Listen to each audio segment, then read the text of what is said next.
We got some interesting things to get into today, including some legacy loot changes that I kind of hinted at briefly in a previous video, but I really want to dive into today. Also, what are the most popular classes to play right now, both in Raid and Mythic Plus? We'll check out the numbers and see what that looks like. First off, let's start with this article right here. Old legendaries no longer scale up in dastardly duos. That's right, or as somebody in one of my YouTube comments called it the other day, bastardly duos. I don't know, some anger out there with this event. But anyways, so this event was supposed to scale players to an even item level of, I believe it was like 619. So if you were below 619, you were supposed to scale up to that item level. If you were above 619, you were supposed to scale down to it. And that was supposed to be across the board for all of your items. So what did WoW players do? Well, the degenerates that they are, they were like, well, let's whip out our Legion legendaries. These things are about to scale up to 619. Let's see what we can do. Yeah, Blizzard saw that and saw basically people dominating these things with their Legion legendaries once again and decided, yeah, that's probably not what we wanted. So Legion legendaries will no longer scale with this event. You could still whip them out. You can always whip it out. I probably wouldn't do it in public, but you can do whatever you want with it. It's just not going to scale anymore, so it's not going to really be viable for this. It seems like Blizzard doesn't want Legion legendaries to be a thing. They kind of changed it with Time Walking. Now they took it out of Dastardly Duos. So return it to your bank or get ready to put it on a wall in your player housing when that goes live, but you will not be able to use it for Dastardly Duos anymore. This thing right here, the Collector's Bounty buff. I really want to get into this because this is important. I think a lot of people kind of miss this. Like, they didn't realize this is going to be a thing. So we already know with 11.1.7, starting on July 1st, World of Warcraft players will be able to receive the Collector's Bounty buff as part of the Greedy Emissary event. If you don't know what this is, it's like a WoW Diablo crossover event where this little Greedy Emissary guy pops out, everyone beats the living shit out of him, and then he drops some loot. Well, so this event will bring more than just a themed celebration. For players chasing legacy loot, like rare mounts or transmogs, hey, Invincible, how's it going? The real reward is what appears to be the introduction of the double loot opportunities for legacy content. This is big. So you're going to get more chances to get your legacy loot. I'm going to continue reading here. Blizzard event description offers a clear breakdown of what's on the table for this special holiday buff. So if we check out right here, by the way, this event's going to run until August 1st. Hint, hint, I've been saying for a little while now, most likely Season 3 will kick off in August. Interestingly enough, a lot of these events are also ending at the beginning of August, so I think we could be getting Season 3 maybe mid-August. I see Turbulent Time Waste also kicking off here on the 5th of August.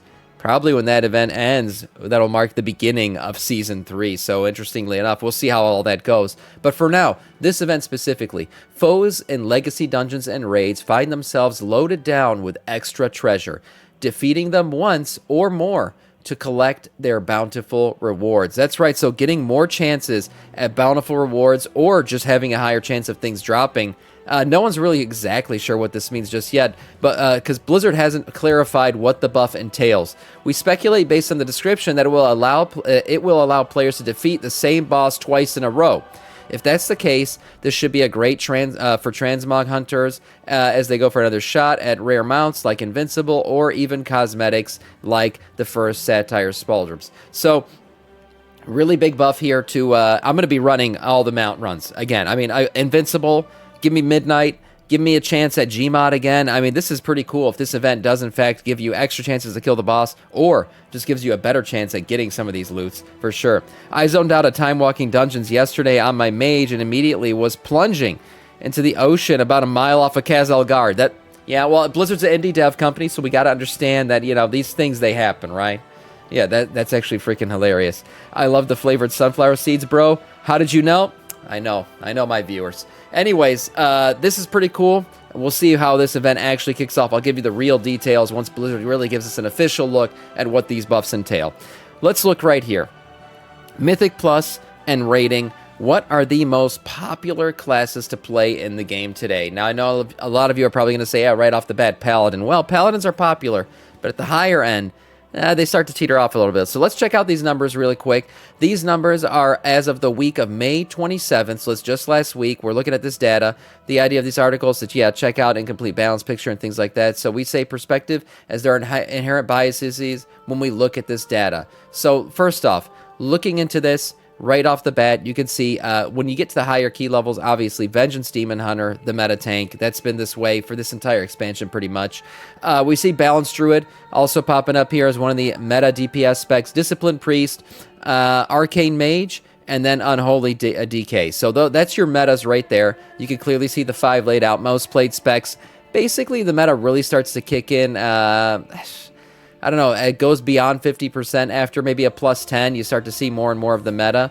So that really starts to take over there. Now, looking over at the most popular specs besides that, we're starting to see more and more Retribution Paladin showing up, Restoration Shaman, Ass Rogue, Arms Warrior, and then Brewmaster Monk making an entry there towards the end. So some other classes starting to show up a little bit more. The numbers here for dungeons still looking the same, and for keys in general also still looking the same. Plus 10s being the most popular key because of what it's going to give you in your vault, and then plus 12s gaining popularity because people are really pushing for that 3,000 or 3K IO reward, the Spider Boy mount. So that's a big deal. Also, we see here with the whole, Turbo Boost event really kicking off in week 11, that really boosted the number of people running Mythic Pluses. But overall, yeah, Balanced Druid is popping off. But overall, these things are starting to return to normal as the Turbo Boost event has ended. Now, looking more deeply into raid numbers, really seeing what the most popular specs are, we can get a clear picture right here by looking at these Warcraft logs for Mythic data. So let's check out Mythic real quick. The most popular class, now this is based on how many parses have been run by each of these classes. The most popular class in raiding, when you queue up for raid, you're going to see a lot of what? Yeah, Retribution Paladins. No surprise there. Retribution Paladins still the most popular class in the game, followed by actually Balanced Druid, which has probably picked up a lot of popularity since it's become part of the meta, as we mentioned in Mythic Plus. So they've been doing really, really good for sure. I just hit 80 on my Druid yesterday. Yeah, well, you're going to have a lot of opportunities to play because a lot of people are inviting them for Mythic Plus for sure. Right after that, we see Beast Mastery Hunter, Havoc Demon Hunter, Marksmanship Hunter, and then Unholy Death Knight as, again, one of the meta classes here, rounding out, what is this, your top 6. You see a bunch of mixtures, obviously, in the middle here. And then the least played class in the game, yeah, no surprise there, Augmentation Evoker. They've lost a lot of their viability. Once one of the meta classes, those days are long behind us. Augmentation Evoker has been struggling pretty much this entire expansion to be viable in any way, shape, or form. They still bring some decent raid buffs, and Blizzard's been trying to buff them a little bit here. But there's still just really not a lot of people playing them.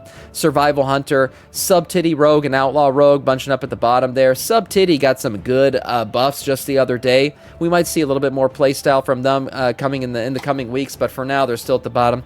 Feral Druid, Frost DK, and then we got the Warlock Bros, Demonology and Affliction here, rounding out the bottom boys. Kind of sad to see what's happened to Augmentation, honestly. Now, if we look at Heroic, those numbers may change a little bit here as we look at the data. Retribution Paladin still at the top, but then we see Beast Mastery Hunter kind of swap spots here with Balanced Druid. We also see Marksmanship Hunter, Havoc, Arcane Mage again, and Unholy DK. So a lot of the same kind of just flip-flopping between the top 6 there. And then at the bottom again, Augmentation, Sub-Titty, Survival, Outlaw, Fire, Feral, Affliction. Right, so those guys are all kind of the same there. Shaman was really, really great to start off the expansion. We kind of see here they're mid-tier now. Shaman, it's still viable. A lot of people still playing them, just not as much as early in the expansion. Now for tank specs, let's check this one out.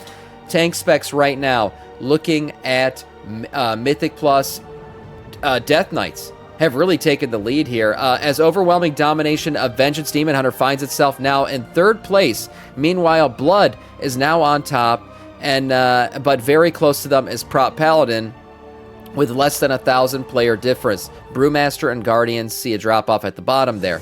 So there you go, Mythic data looking very, very good. I said Mythic Plus. Well, this is Mythic Raid, I should say. So Mythic Raid, yes, Blood DK popping off. We see Protection Paladin just behind him. So, I mean, we cleared this raid just the other day with a Prop Paladin and a Blood DK. Myself and Cadence running that. That was a fun run. Demonology, Demon Hunter not doing too bad. Obviously, they are the darling of Mythic Plus, and they're still decent in raid, just not as dominate there. Looking at Heroic data, we see a bit of a change where Vengeance Demon Hunter does, in fact, take the lead with Heroic Raid.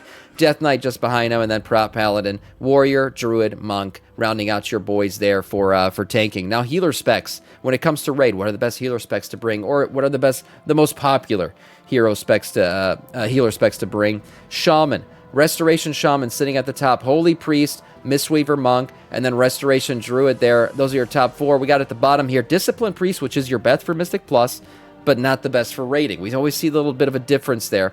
Holy Paladin, and then Preservation Evoker, rounding out your bottom boys. Now, Preservation Evoker, there's also the fact that Evoker is a newer spec to the game, so there's always going to be less players playing it, interestingly enough, but they're still, you know, towards the bottom here. And then for heroic data, we see Shaman actually take the lead here. Restoration Shaman doing pretty good. Holy Priest, Restoration Druid, Discipline Priest sitting right there in the middle. And then we see Mistweaver Monk, Holy Paladin, and Preservation Evoker. So that's the data right there. Again, this is more about popularity than it is about the numbers, but oftentimes WoW players chase the numbers, and that's why they become more popular with certain classes. So it's always fun to look at. We'll see how this data changes throughout the rest of the expansion. But for now, that is all in terms of news.